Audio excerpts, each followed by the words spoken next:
Hello ma'am, I'm Satish. I'm Hello. inviting you to our show StemRx Beyond the Hopes.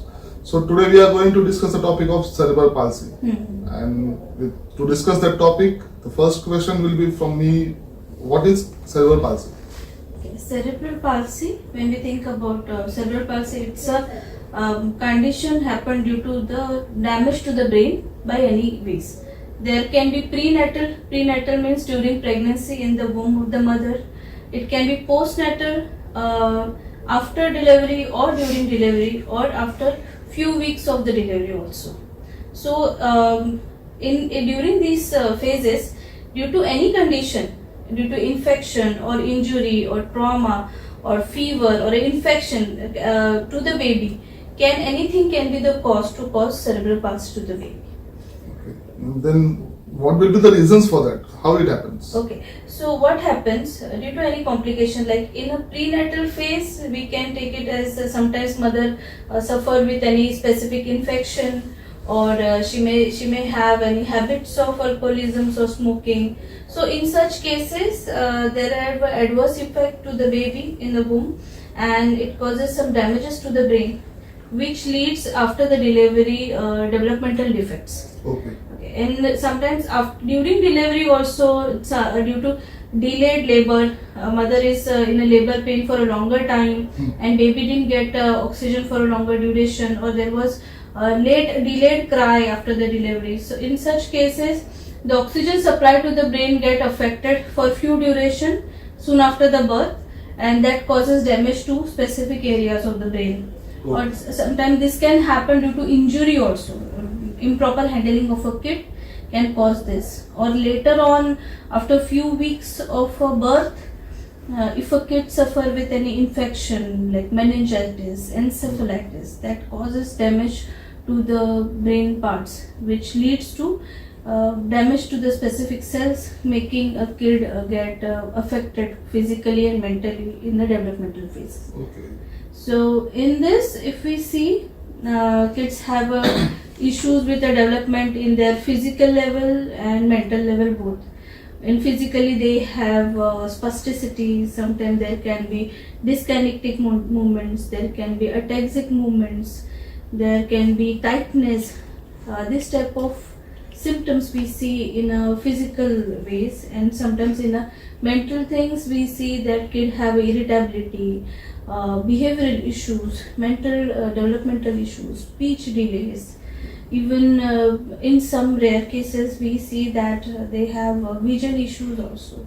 That comes in the part of development. The same question I'm going to ask you, the signs, means how you can sign that if you see these signs in the kid, so you can say that he is having cerebral palsy, because there are types of delayed development, but how you confirm it, like this is the cerebral palsy. Okay. Yeah. See, initially in first 1 to 2 months, if a kid is not having any convulsions or physically limbs are relaxed, then there is everything okay. But if we see that the movements of the limbs, hands and leg, kids is not doing it how it has to be done intentionally. Okay. Sometimes we can see there is little abnormal developments, abnormal movements in the limbs. Like there can be tightness, severe tightness, if we call it as a spasticity. That are the signs of cerebral palsy. In some cases, we see that some kids have constant dyskinetic movement, means constant movement of in specific ways in hands or limbs, or any one hand or any one limb or any one side. Yeah. So these movements are called dyskinetic movements. So these signs are also in early stage, we can take it as a cerebral palsy. Then their physical development, if you compare with the normal milestones, like when a kid should take a turn, when a kid should start crawling, when he should be able to sit, when his back support should develop so that he should be able to sit without support and all. So these milestones also start getting delayed. Kids are not able to sit or hold the things or crawl themselves in front because of their physical weakness. Neck holding is very much delayed. So these ways, even some cases, some rare cases, we have seen that deglutition issues, means kids cannot dilute or drink milk very easily. So these muscles, those muscles are also weak in their development. So such type of conditions we are seeing. In some cases, we are also seeing kids also have convergence, epilepsy, fits. So those are also, these things also are in some cases can be the part of cerebral palsy. Yeah. As a diagnosis, if you want to go finalize the thing that it is not there or not, we have to go with the MRI of a brain. Yeah. That will finalize that which part of the brain is been damaged and when what is the cause. So after the investigations, we can recognize that Yes. what part is Yeah, damaged, yeah. and we can announce it is a CP or Cerebral palsy, yes. Yeah. Then we move further to the treatment part. As the progress of the science, we come to know about this diagnosis. Conventionally, it is not known that it is CP or what part of the Right, brain right. it is. But is there any conventional treatment for it? There are lots of conventional treatment in the cerebral palsy, but nothing is like curable. And those are the symptomatics one. Like if a kid is having severe spasticity, go with the relaxants. Then if a kid is having convulsions, epilepsy, kid has to be on anticonvulsant medications constantly. Then for physical development, physiotherapy, rehabilitation plays a more important role, because if due to the spasticity, tightness and improper movement of the limb is constantly there in the developing phase, so in those phases the joint development of the kid also get affected. Yeah. And they develop deformities. Then there will be fixation of the joint, improper development of the joint. Yes. To avoid those, kid has to go with the rehabilitation program. They should be used with orthotics, a proper orthotics with their proper measurements has to be used to avoid deformities in their developments.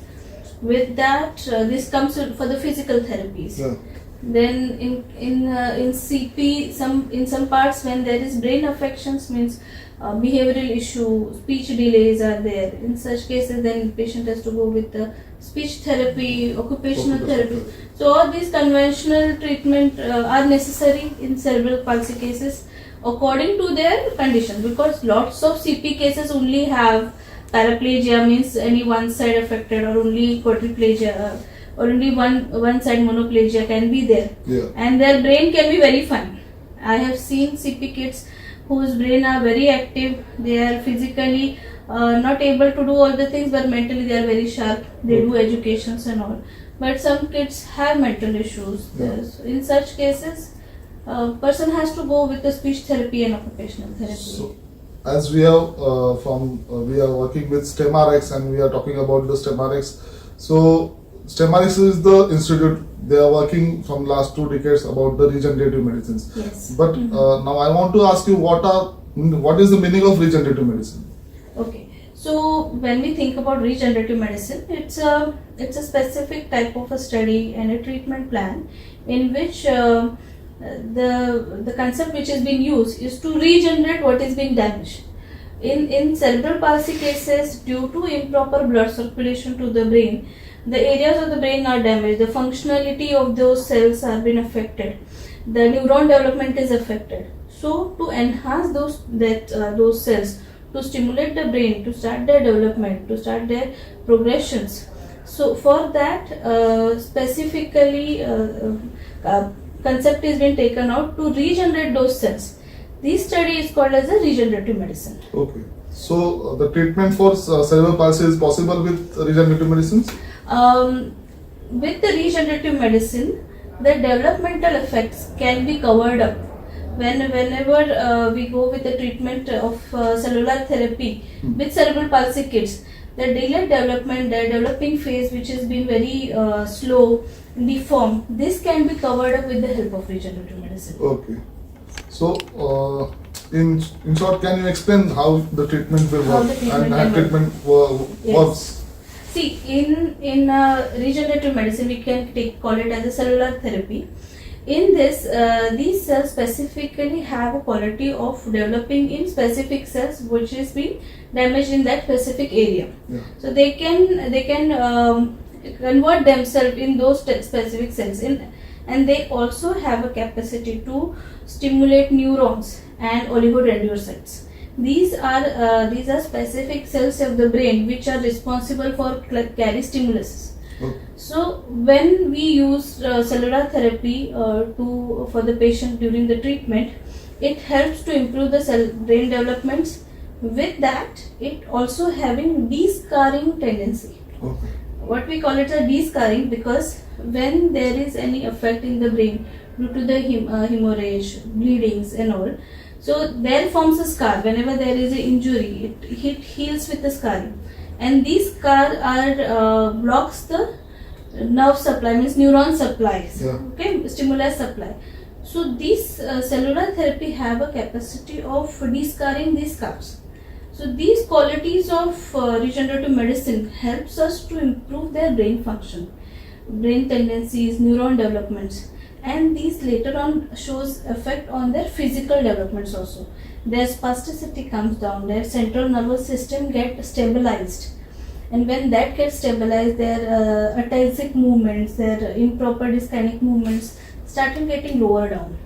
And when they start getting lower down, their what we call intentional movements, the movement which a kid willingly want to do, and was not possible due to ataxia and dyskinesia, they are able to do that function because that improper movement has come down. Okay. And as the brain started developing better, their understanding, their concentration, their irritability come down, their circadian cycle get stabilized, their sleep disturbances, sleep issues that started getting stabilized. Okay, so like you said, in conventional treatment, they need support with the therapies and like speech therapy, occupational therapy, Yes. other therapies.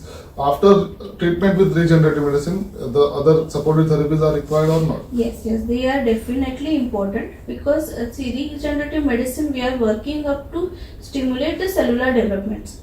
But with that, the stimulations of muscles, the stimulation of neurons is also very important. For that, we give different type of therapies, different type of rehab programs, different type of stimulations to enhance their function, to reduce their deformity, to improve their muscle powers.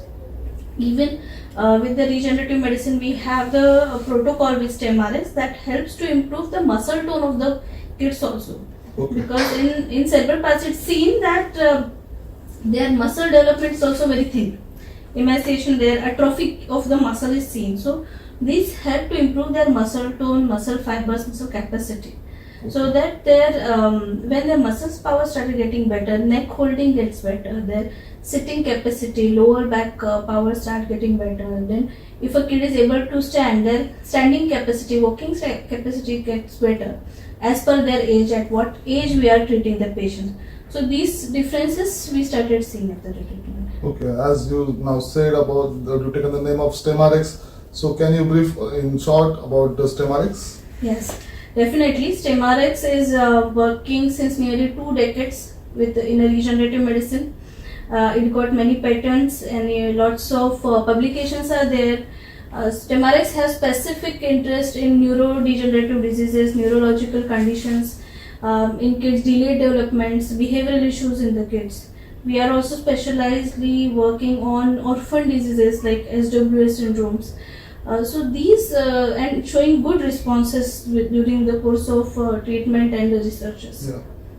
So as we are doing the show StemRx Beyond Hopes, so can we give this hope to the audience or the parents who are having their kids suffers with that the cerebral palsy is being treated by the regenerative medicine? Yes, definitely. See, cerebral palsy with the regenerative medicine, we can help cerebral palsy kids to improve their life quality, to improve their capacity of their physical capacity and mental capacity.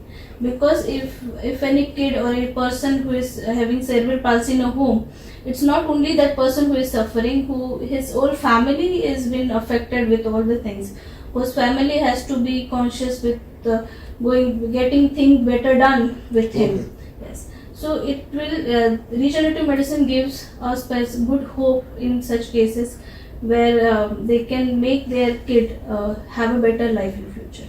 Okay, so with that hope, we will stop today's discussion on this topic.